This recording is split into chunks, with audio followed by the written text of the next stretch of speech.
Hi అండి, నేను మీ జోయా సందర్ని. ఈరోజు మీకు ఒక మంచి స్వీట్ రెసిపీతో మీ ముందుకు వచ్చానండి. ఈరోజు నేను చేయబోయే రెసిపీ వచ్చేసి షీర్ కుర్మా అండి.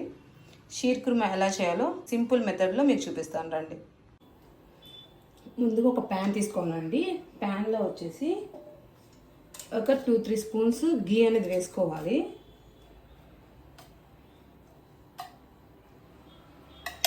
గీ వేసుకున్న తర్వాత మనం ముందుగా సోక్ చేసి పెట్టుకున్న బాదం, కాజు, డ్రై డేట్స్ అండి. ఈ మూడు అనేవి నేను ఫస్ట్ టైం సోక్ చేసి పెట్టుకొని దీన్ని కట్ చేసి పెట్టుకున్నాను. ఇవి ఏం చేయాలంటే ఫస్ట్ గీలో ఫ్రై చేసుకోవాలి.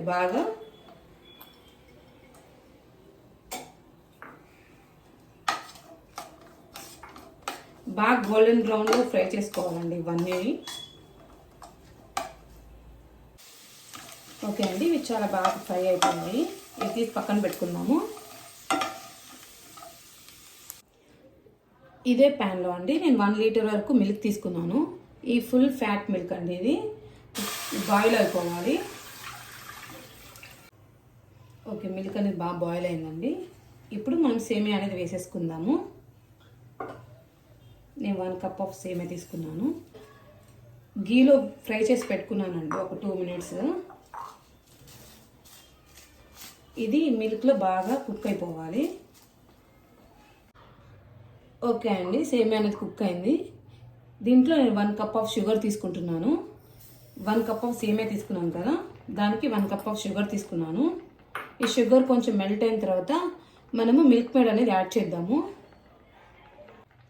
ఓకే అండి, షుగర్ అనేది మెల్ట్ అయింది. ఇప్పుడు మనం మిల్క్ మేడ్ అనేది యాడ్ చేసుకుందామండి.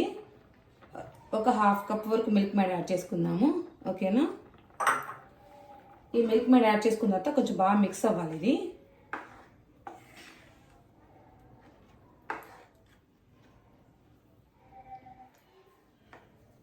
ఈ మిల్క్ మేడ్ యాడ్ చేసిన తర్వాత కొంచెం ఇలాచీ పౌడర్ వేసుకోవాలి.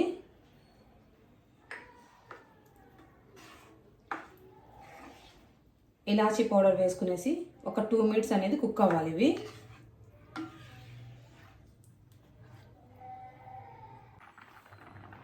ఓకే అండి, ఇది బాగా కుక్ అయిపోయింది మొత్తము. ఇప్పుడు డ్రై ఫ్రూట్స్ అనేవి వేసేసుకోవాలి. ఇందాక మనం గీలో ఫ్రై చేసుకున్నాం కదా, ఆ డ్రై ఫ్రూట్స్ మొత్తం యాడ్ చేసేసుకొని ఇంకో 1 మినిట్ పెట్టి తీసేసుకుందామండి. మన షీర్ కుర్మా అనేది రెడీ అయిపోయింది. ఓకేనా? దీన్ని సర్వింగ్ బౌల్లో తీసుకుందాం. ఇదిగోండి, మన సర్వింగ్ బౌల్లోకనే తీసేసుకున్నాము. దీని మీద కొంచెము గార్నిష్ చేసుకుందామండి. ఇందాక మనం ఫ్రై చేసి పెట్టుకున్న బాదం దాంతో. ఓకేనా? ఈ రెసిపీ మీరు తప్పకుండా ట్రై చేయండి, మీకు చాలా నచ్చుతుంది. ఇంకో వీడియోలో మళ్ళీ కలుద్దాం.